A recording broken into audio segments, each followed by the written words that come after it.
Well, it's that time of month again now where I open the book from the book club that my daughter's made for me for Christmas. And for those of you that don't know, they wrap the books up.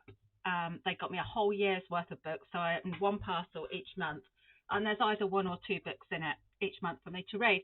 They're hoping that they got me a few books that I wouldn't ordinarily have read, and they definitely have done that. There's only been one flop so far that I've not enjoyed, and I think they would have known that I wouldn't enjoy that book anyway, but I'll go into that anyway soon. So I actually forgot and open these books to this month before I remembered to make a video. So I'm just going to show you what I had. The first one is called King Arthur's Bones by. So I've something come up here, so let me just get rid of that, and then I'll be able to read it. But King Arthur's Bones, part of the medieval murderers scene, and it's five compelling interlinked mysteries. Oh, I didn't realise that. From Michael Jeck, Susan Gregory, Bernard Knight, Ian Morrison, and Philip Gooden. Glastonbury Abbey. During excavation work, an ancient leaden cross is discovered buried 7 feet below ground. Inscribed in it are the words, this is my Latin, you're going to have to cut me some slack here. Hic lacet sepultus inclitus rex Arturus. Here lies buried the renowned King Arthur. Beneath the cross are skeletal remains. Could this really be the legendary King Arthur and his queen Guinevere? So yeah, a book I would love, I would enjoy. It's one of those that I imagine it's not going to be too in depth. I imagine it's going to be quite light, bit of a popcorn read. But as I say, that's absolutely nothing wrong with that. We need those lighter books as well as we need the more in-depth books. And I love King Arthur stories. I love medieval stories. This is definitely right up my street. I will love that. The next one is even more up my street, actually. It's called The Stonemason, A History of Building Britain.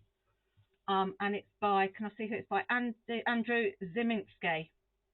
Looks great. And it says, in his 30-year career, Andrew Ziminski has worked on many of our great monuments, from Neolithic monoliths to Roman baths and temples, from the Tower of Salisbury Cathedral to the engine houses, mills, and aqueducts of the Industrial Revolution and beyond.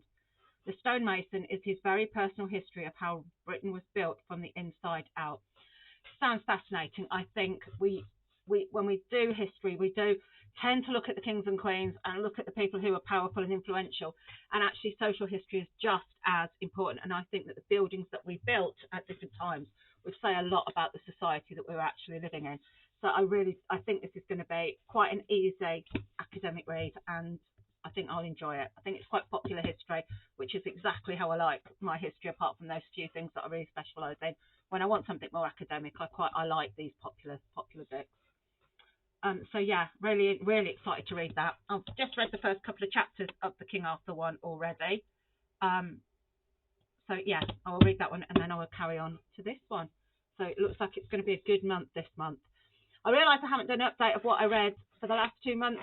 For the last couple of months is a bit late. So what I'm going to do is do an update of what I read in April and May together, and that will probably be going up in a couple of days. So I will speak to you all soon. Bye.